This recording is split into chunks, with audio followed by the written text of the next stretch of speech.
In this video, we're going to look at angle bisector theorem.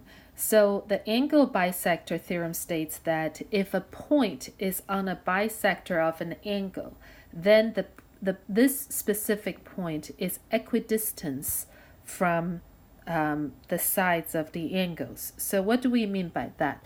So if I say that point D is on AD and AD is the angle bisector of angle BAC, so these two angles are congruent.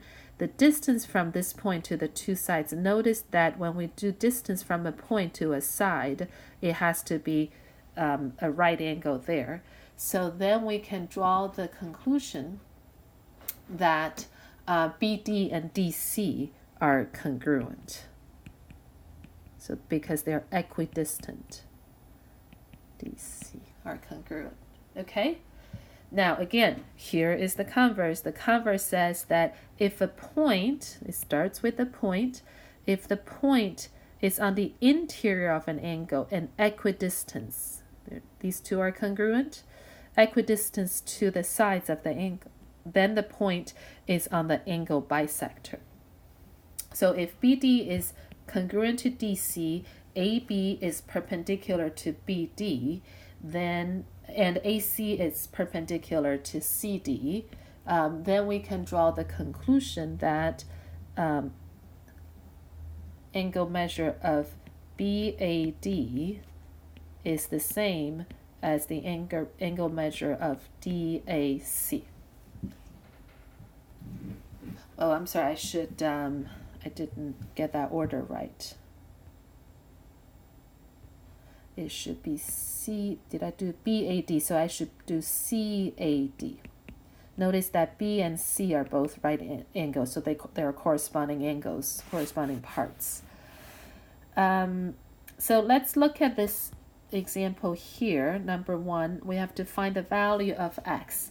What do I know? I know that these two angles are congruent, so this line in the middle is my angle bisector. And I also see, I just messed up that diagram.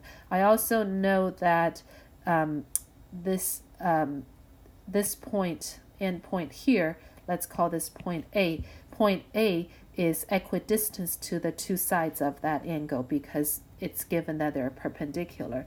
So now I know, because every point on the angle bisector is equidistant to the two sides of the angle, I have an equation there. They're of the equal distance, and your x should equal 7. Okay, let's see if I can do number 4.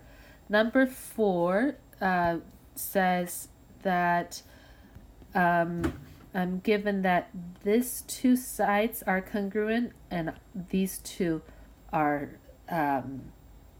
perpendicular to the sides, which tells me that WZ is the angle bisector, and that's by converse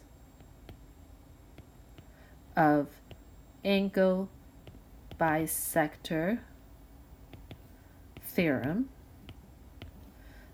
But I know that the angle YWX, that big angle, is cut in half. One is 3x plus 3, the other is 8x minus 32, and they're equal to each other. Okay, so your final answer for x is 7, and then in order to find XWZ, you have to plug it in. That's easy, right? 8 times 7 minus 32, that should be 24.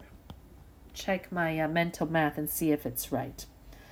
I make too many mistakes, and you guys love it when I make mistakes. So finish, again, pause the video, finish the problems that I didn't finish.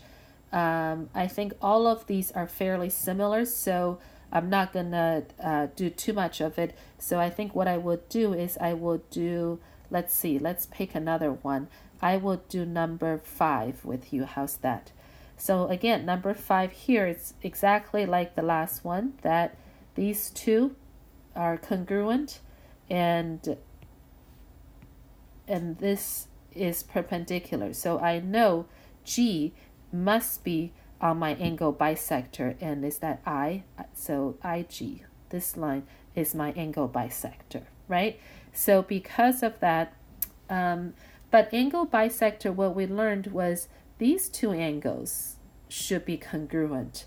It doesn't say anything about these two angles being congruent. So how do I prove that they're congruent? So really what you need to do is, I'm not asking you to prove it here, but later on in this chapter, we will ask you to make the proof. If you notice, really what you have here is a SAS situation.